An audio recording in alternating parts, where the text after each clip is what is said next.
Shalom adik-adik yang terkasih, bertemu lagi dengan Kayana di sini. Senang sekali hari ini kita bisa bertemu lagi ya. Hari ini kita akan bersama-sama mengikuti ibadah sekolah hari Minggu online GKE Pangarina. Nah, adik-adik bagi yang belum siap, sekarang boleh duduk tenang di depan laptop, di depan TV, di depan handphone. Kita mau persiapkan hati kita, pikiran kita, dan seluruh jiwa raga. Kita akan memuji dan memuliakan nama Tuhan. Serta tidak lupa yang terpenting adalah mendengarkan firman Tuhan. Nah, adik-adik, sebelum kita memulai sekolah hari Minggu kita, mari kita bersatu di dalam doa. Mari kita berdoa. Terima kasih Tuhan untuk kebaikan-Mu hari ini. Mengucap syukur kami boleh bangun pagi ini dengan tubuh yang sehat. Bapa, jika sebentar lagi kami akan beribadah sekolah hari Minggu, biarlah Engkau tutup bungkus kami dengan kuasa Roh Kudus-Mu. Biarlah hati, pikiran, dan jiwa raga kami boleh tertuju kepada Engkau saja ya Tuhan, sehingga kami boleh memuji dan memuliakan serta mendengarkan firman-Mu. Biarlah kami menyerahkan sekolah minggu kami ini dari awal, pertengahan, hingga berakhirnya. Hanya di dalam Yesus Kristus kami berdoa. Amin. Adik-adik, kita mau menyanyi satu lagu ya. Siapa yang masih ingat lagunya? Ku mau berjalan dengan juru selamatku. Ya, kita akan bernyanyi bersama-sama ya. Sekarang boleh berdiri, kita bernyanyi bersama-sama. Ku mau berjalan bersama juru selamatku.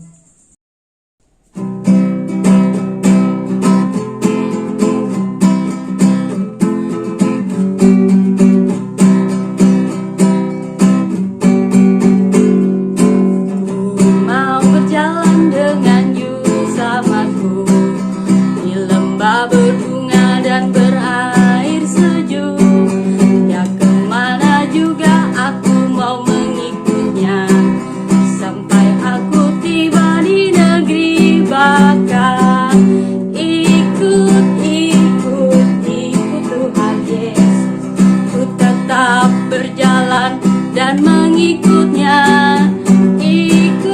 Ikut Tuhan Yesus, ya kemana juga ku mengikutnya.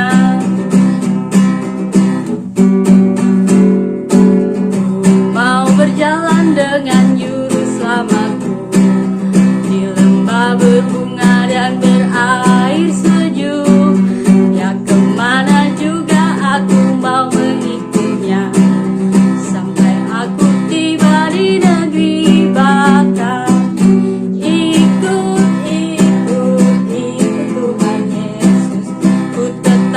Berjalan dan mengikutnya. Ikut Tuhan Yesus, ya kemana juga ku mengikutnya.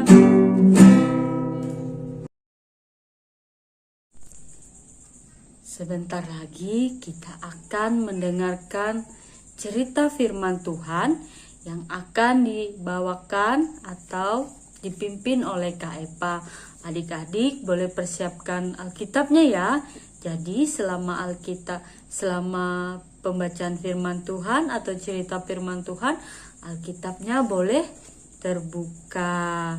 Nah, adik-adik, untuk mempersiapkan hati, pikiran, dan jiwa kita untuk mendengarkan firman Tuhan, Kakak undang sekali lagi kita akan mengangkat satu pujian, yaitu ketuk mengetuk. Ya, kita bernyanyi bersama-sama ya.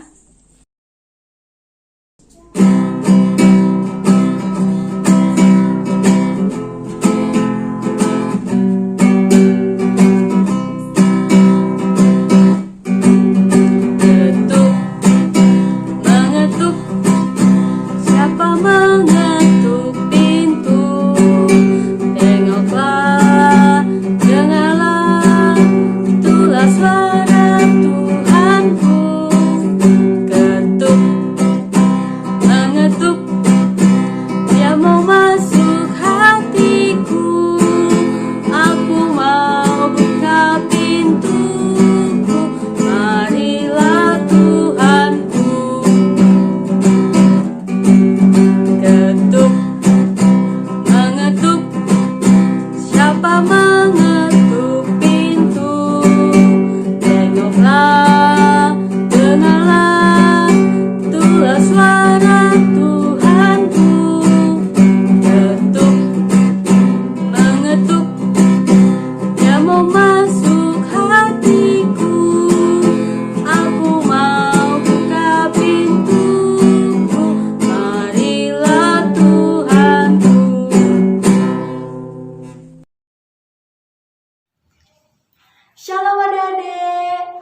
firman Tuhan.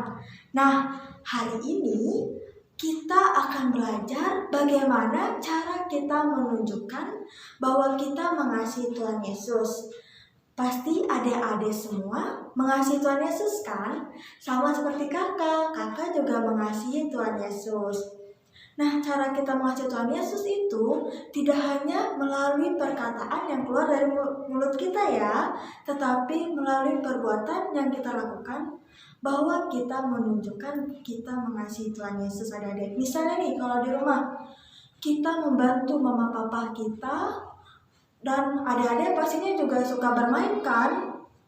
Nah, kalau selesai bermain, pasti alat mainannya dirapikan kembali. Lalu, bagaimana cara kita mengasihi Tuhan Yesus? Yaitu dengan cara kita berdoa kepada Tuhan Yesus, percaya kepada Tuhan Yesus, dan juga mengasihi Tuhan Yesus. Dan kita juga harus belajar ya dari firman Tuhan yang kita baca setiap hari di Alkitab. Sekarang kita berdoa, lipat tangannya, tutup matanya, tundukkan kepalanya. Tuhan Yesus, terima kasih atas pemeliharaan-Mu dalam kehidupan kami ya Tuhan.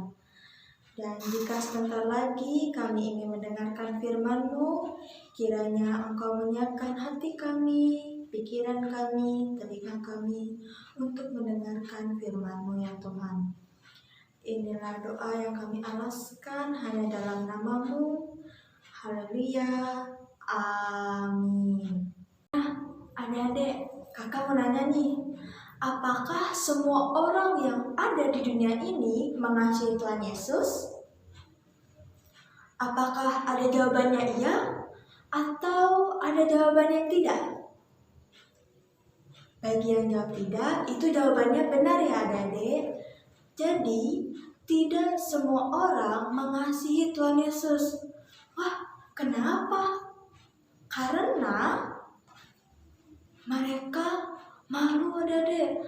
Mereka merasa diri mereka berdosa dan tidak layak di hadapan Tuhan Yesus. Jadi, mereka tidak mengasihi Tuhan Yesus. Apakah itu perbuatan yang salah atau benar? Itu perbuatan yang salah ya adik-adik, karena kita telah dibantu oleh Roh Kudus untuk mengasihi Tuhan Yesus, untuk bertobat kepada Tuhan Yesus dan juga percaya.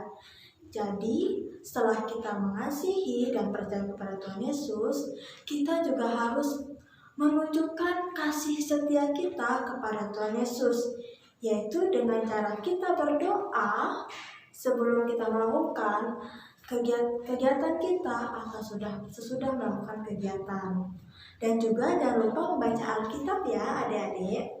Sekarang kakak ingin mengajak adik-adik untuk mendengarkan firman Tuhan tentang orang kusta.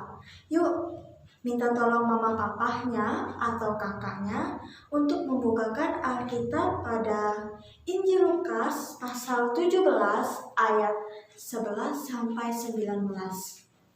Sekali lagi ya, Injil Lukas pasal 17 ayat 11 sampai 19. Dengan perikop ke-10 orang kusta. Nah, sekarang kakak mau tanya nih, siapa di sini yang pernah terkena cacar air? Angkat tangannya. Semuanya pernah ya. Cacar air itu seperti ada bentul merah-merah di seluruh tubuh kita, rasanya gatal dan perih juga ya. Lalu badan kita terasa demam ya adik-adik. Dan juga saat kita terkena cacar air, apakah kita pergi ke sekolah? Atau semua teman-teman kita menjenguk kita untuk melihat keadaan kita saat kita terkena cacar air? Atau juga kita berlari ke sana kemari, bersenang-senang, berloncat-loncat? Apakah seperti itu saat kita terkena cacar air?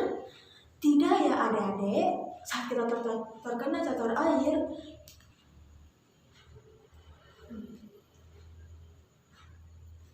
kita hanya diam di kamar, kita berbaring di kasur, lalu tidak ada orang yang menyembuh kita karena penyakit cacar air adalah penyakit yang menular.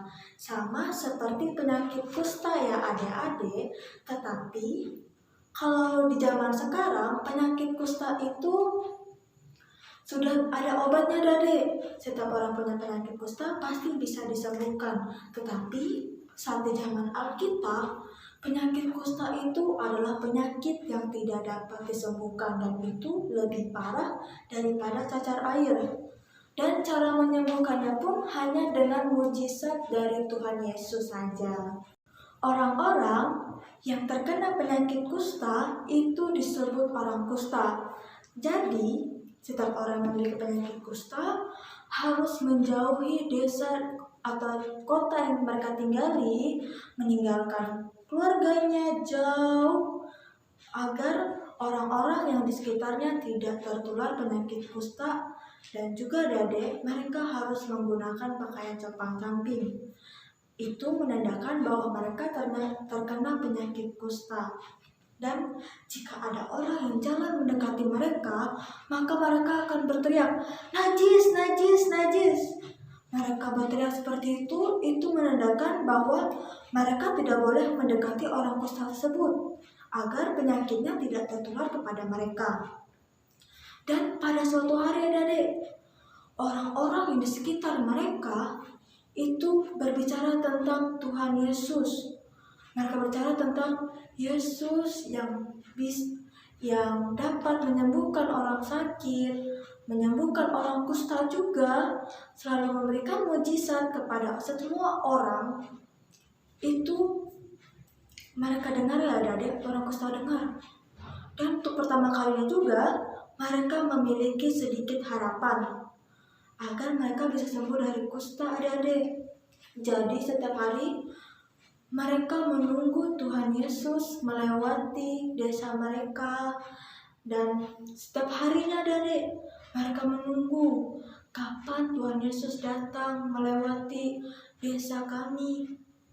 Apakah Tuhan Yesus akan melewati desa mereka, desa-desa yang ditinggali orang kusta? Dan dapatkah Yesus menyembuhkan orang kusta? Jadi itu benar ya adik. Saat Tuhan Yesus melewati desa mereka, wah, orang kusta tersebut sangat senang adik-adik. Mereka senang. Akhirnya orang yang aku tunggu yaitu Yesus melewati desa kami. Pada suatu hari saat mereka duduk di pinggir jalan, ada salah satu dari orang kusta itu melihat Yesus melewati desa dekat desa mereka adik-adik. Lalu dia berteriak, "Yesus, Guru, kasihanilah kami." Setelah itu Tuhan Yesus melihat mereka mengenakan pakaian compang-camping. Timbullah belas kasih Yesus kepada mereka adik-adik. Mereka sakit, sedih, kesepian karena penyakit yang mereka alami adik-adik. Jadi Tuhan Yesus berkata, "Kamu pergilah dan temuilah imam-imam." Kenapa ya Tuhan Yesus berkata seperti itu?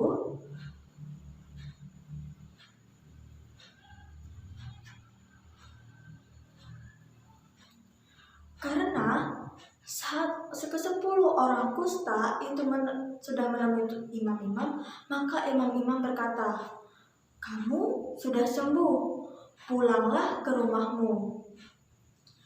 Lalu, apakah orang kusta tersebut mengikuti perintah Tuhan Yesus? Ya adik-adik, mereka mengikuti perintah Tuhan Yesus. Mereka berlari untuk menemui imam-imam. Tetapi saat belum sampai mereka ke tempat imam-imam, mereka mulai sadar bahwa mereka sudah sembuh dari penyakit kusta mereka adik-adik.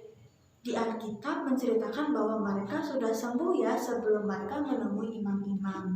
Mereka sudah sembuh, mereka bersukaria, mereka senang bahwa penyakit mereka sudah sembuh. Dan salah satu dari orang kusta tersebut itu berlari lagi kembali kepada Tuhan Yesus untuk mengucapkan kata terima kasih. Misalnya kalau di kehidupan kita, saat orang tua kita memberikan kita hadiah, apa kata pertama yang kita ucapkan kepada orang tua kita? Yaitu kata terima kasih. Nah, seperti itu juga salah satu dari orang kusta tersebut kepada Tuhan Yesus. Dia sangat berterima kasih kepada Tuhan Yesus, adik-adik. Dia mengucapkan, Tuhan Yesus, terima kasih, Engkau telah menyembuhkan aku dari penyakit kustaku selama ini. Lalu Tuhan Yesus mengangkat dia dan untuk berdiri, adik-adik. Jadi orang kusta tadi itu tersungkur di bawah kaki Tuhan Yesus sambil mengucapkan terima kasih. Lalu Tuhan Yesus menyuruh dia untuk pulang ke rumahnya, adik-adik. Karena Tuhan Yesus tahu bahwa dia telah sembuh karena iman yang dimilikinya. Dan semua dosa yang ada pada orang kusta itu telah diampuni oleh Tuhan Yesus, dan Tuhan Yesus memberikan dia kehidupan yang kekal. Lalu, bagaimana dengan ke-9 orang kusta tadi ya? Apakah mereka bersuka cita bahwa mereka sudah sembuh? Tentunya iya, adik-adik, karena mereka senang bahwa mereka sudah sembuh dari penyakit kusta mereka. Mereka bisa kembali ke keluarga mereka lagi. Tetapi, apakah 9 orang kusta tadi berbalik kepada Tuhan Yesus juga untuk mengucapkan terima kasih? Tentu saja tidak ya, adik-adik. Saking senangnya mereka mengetahui bahwa mereka sudah sembuh, mereka lupa untuk mengucapkan terima kasih kepada Tuhan Yesus. Berbeda dengan orang yang berbalik kepada Tuhan Yesus tadi ya, dia mengingat kebaikan Tuhan Yesus yang telah Tuhan Yesus berbuat kepada dia, adik-adik. Dia kembali kepada Tuhan Yesus dan mengucapkan terima kasih kepada Tuhan Yesus karena dia sangat bahagia, bersuka cita. Dia sudah sembuh dari penyakit kusta itu, adik-adik. Kita telah menceritakan satu hal lain selain orang kusta yang berterima kasih kepada Tuhan Yesus. Siapa yang masih ingat cerita minggu lalu? Tentang siapa ya? Ada yang masih ingat? Dia adalah orang Samaria juga. Dia itu perempuan di sumur. Nah, perempuan di sumur itu mengucapkan terima kasih juga ya kepada Tuhan Yesus. Dan siapa yang masih ingat apa yang Tuhan Yesus katakan kepada perempuan Samaria? Nah, benar adik-adik, Tuhan Yesus mengatakan bahwa perempuan Samaria diberikan kehidupan yang kekal juga, sama seperti orang kusta tadi yang mengucapkan terima kasih kepada Tuhan Yesus. Dulu Allah menjanjikan kepada orang Yahudi bahwa Allah akan mendatangkan juru selamat. Orang Yahudi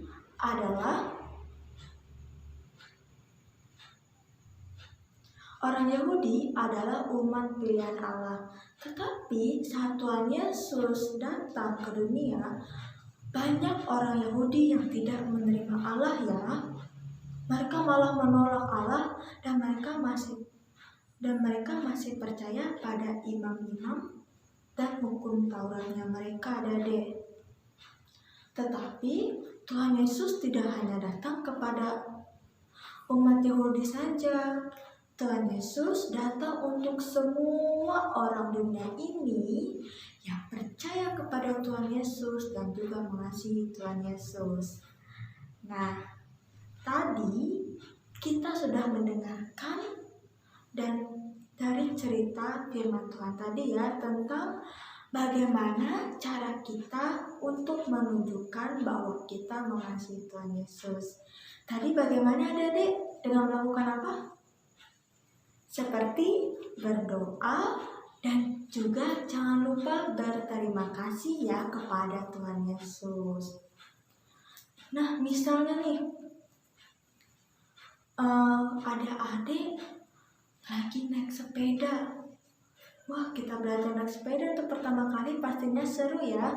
Dan juga butuh bimbingan orang yang dewasa dari kita. Misalnya mama, papa, kakak kita pasti membimbing kita agar kita tidak jatuh dari naik sepeda adik-adik.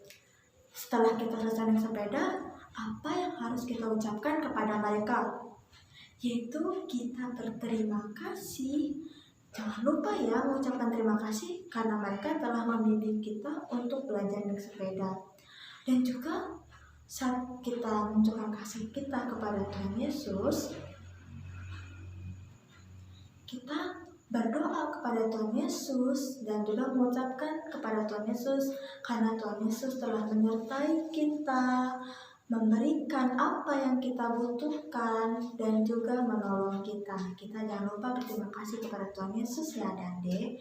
Kita tidak boleh sama seperti ke-9 orang kusta karena senang Tuhan Yesus telah mengabulkan permintaan mereka, kemudian mereka lupa untuk terima kasih kepada Tuhan Yesus. Itu tidak boleh kita lakukan ya adik-adik. Kita harus melakukan seperti orang kusta yang berbalik kepada Tuhan Yesus untuk mengucapkan terima kasih. Karena Tuhan Yesus telah menyembuhkan dia ya. Jadi setiap orang yang menolong kita, membantu kita, kita harus mengucapkan terima kasih. Begitu juga saat Tuhan Yesus telah memberikan kita nafas kehidupan, memberikan kita pertolongan, mengasihi kita, lalu menolong kita agar kita tidak berdosa di hadapannya. Kita harus mengucapkan terima kasih kepada Tuhan Yesus. Untuk menutup firman kita, kakak ajak adik-adik untuk berdoa ya. Lipat tangannya, tutup matanya, tundukkan kepalanya. Tuhan Yesus, terima kasih. Kami tadi telah mendengarkan firman-Mu ya Tuhan. Dan kami juga sudah belajar bagaimana cara kami untuk menunjukkan bahwa kami mengasihi Engkau. Dan ya Tuhan, terima kasih karena Engkau juga telah melindungi kami, menjaga kami, dan juga memberikan apa yang kami butuhkan.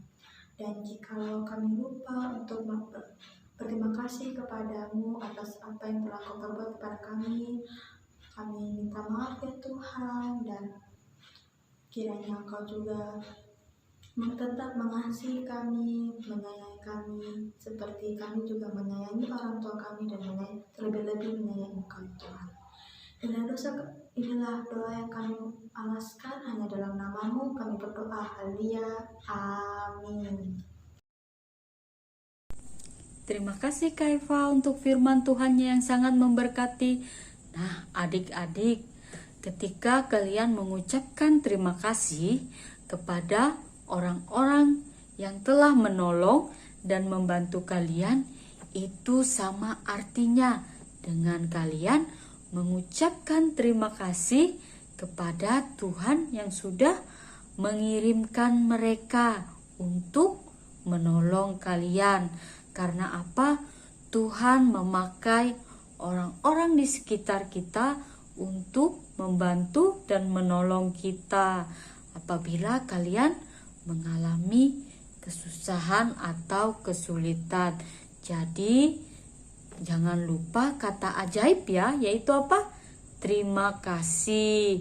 Jadi ketika kita berterima kasih, itu artinya kalian sudah mengucap syukur kepada Sang Penolong yang sejati, yaitu Yesus Kristus, di mana Yesus Kristus sudah mati di kayu salib untuk menebus dosa kita dan harganya lunas. Jadi kalian harus berterima kasih karena Allah telah menyelamatkan kita dari hukuman maut atas dosa-dosa kita.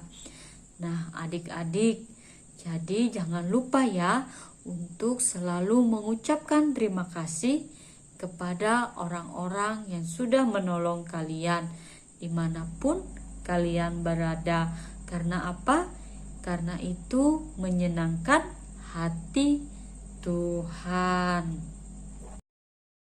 Adik-adik, tiba waktunya kita akan memberikan persembahan. Nah, persembahan kalian bisa dimasukkan ke dalam amplop ya, dan nanti bisa diserahkan kepada Kak Ipana yang bekerja di kantor BPH Gereja Pangarina. Nah, bagi yang tidak bisa ke gereja tidak apa-apa, nanti bisa ditransfer ke rekening yang ada tertulis di sini ya, ke rekeningnya Kak Tri. Jadi bisa minta tolong mama papa untuk mengantarnya ke gereja atau ditransfer. Nah, untuk merespon firman Tuhan tadi, kita mau mengangkat satu pujian di mana kita mau menyatakan bahwa Tuhan itu sangat baik.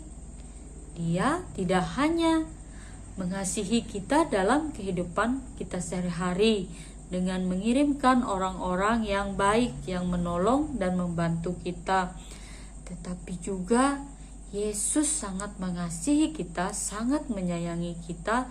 Karena apa? Dia rela mati untuk menebus dosa kita, sehingga kita bisa selamat. Mari adik-adik kita angkat pujian kita, Yesus sayang padaku.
Sebentar lagi kita akan berpisah. Nah, sebelum kita mengakhiri ibadah sekolah hari Minggu kita hari ini, kita mau bersatu di dalam doa. Kita mau mengucap syukur dan meminta pertolongan kepada Tuhan untuk memimpin hidup kita di sepanjang minggu ke depan. Dan jangan lupa ya, minggu depan sekolah minggu lagi bersama kakak-kakak Sekolah Hari Minggu GKE Pangarina. Mari kita bersatu di dalam doa. Tuhan Yesus, Allah yang bertata di dalam kerajaan surga, Allah yang kami kenal dan kami sembah di dalam Yesus Kristus. Terima kasih Tuhan, hari ini kami boleh mengikuti sekolah minggu online. Terima kasih karena kebaikan-Mu kami boleh bersekutu bersama teman-teman kami yang seiman. Tuhan, biarlah Roh Kudus-Mu yang selalu memimpin hidup kami, dan biarlah firman Tuhan yang boleh kami dengar tadi boleh berbuah lebat dan kami semakin mengenal Engkau ya Tuhan. Tuhan, jika sebentar lagi kami akan melanjutkan setiap aktivitas kami menyerahkan seluruh hidup kami ke depan hanya ke dalam tangan pengasihan-Mu. Kami menyerahkan seluruh keluarga kami menyerahkan seluruh pekerjaan papa mama kami, orang di sekitar kami. Biarlah Roh Kudus, biarlah pimpinan-Mu yang boleh kami rasakan dan boleh kami nyatakan kasih-Mu kepada orang-orang di sekitar kami. Ajar kami menjadi anak-anak yang tahu berterima kasih, karena Engkau adalah Allah yang baik di dalam hidup kami. Kami mengucap syukur ya Tuhan karena Yesus Kristus sudah mati bagi kami sehingga kami boleh hidup, menerima hidup yang kekal dan menjadi keluarga Allah. Tuhan Yesus, kami juga mengucap syukur untuk persembahan yang boleh kami berikan, biarlah itu boleh berguna untuk pelayanan sekolah minggu dan pelayanan di gereja Pangarina. Terima kasih ya Tuhan, kami menyerahkan sisa hidup kami ke dalam tangan pengasihan-Mu saja. Hanya di dalam Yesus Kristus kami berdoa dan mengucap syukur. Amin. Terima kasih adik-adik. Selamat hari Minggu. Tuhan Yesus memberkati.